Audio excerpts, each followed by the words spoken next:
हमारे YouTube channel को देखने वाले समस्त प्रेमी भाई बहनों को सादर प्रणाम। आज हम हिंदी व्याकरण में अर्थ अलंकार के बारे में बताएंगे, जो कक्षा 6 से लेकर कक्षा 10 तक अनिवार्य रूप से पूछे जाते हैं।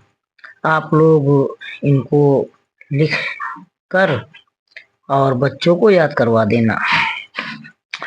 तो अर्थालंकार, जब किसी काव्य की शोभा अर्थ के द्वारा बढ़ाई जाती है तो वहाँ अर्थालंकार होता है।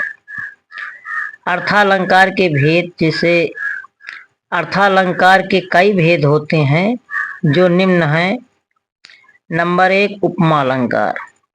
उपमा में उपमेय की तुलना उपमान से गुणधर्म के आधार पर की जाती है। जैसे मधुकर सरिस संत गुणग्राही, यहाँ उपमेय संत है और उपमान मधुकर है। समानतावाचक शब्द सरिस है और समान धर्म गुणग्राही है। संतों के स्वभाव की तुलना अर्थात उपमा मधुकर से की गई है, अतः यहाँ उपमा अलंकार है।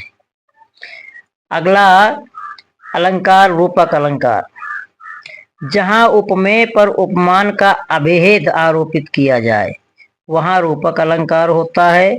जैसे बंदं गुरुपद पदुम परागा, इस पद्यांश में गुरुपद में पदुम अर्थात कमल का आरोप होने पर रूपक अलंकार कहलाता है। उसके बाद तीसरा है उत्प्रेक्षा अलंकार, जहाँ पर उपमेय में उपमान की संभावना की जाए और इसमें जन जानो मन मानो शब्दों का प्रयोग हो, वहाँ उत्प्रेक्षा अलंकार होता है। जैसे सोहत ओढ़े पीत पट, श्याम सलोने गात, मनो नील मन शैल पर, आतप पर्यो प्रभात। तो यहाँ पर जन जानो मन मानो शब्दों का प्रयोग हुआ है, अतः इसमें उत्प्रेक्षा अलंकार है। इसके बाद चौथा अलंकार है अतिशयोक्ति अलंकार। जब किसी की प्रशंसा बहुत चढ़ा बढ़ा कर की जाती है तो वहां पर अतिशयोक्ति अलंकार होता है। जैसे देख लोक साकेत नगरी है यही, देख लो साकेत नगरी है यही, स्वर्ग से मिलने गगन में जा रही।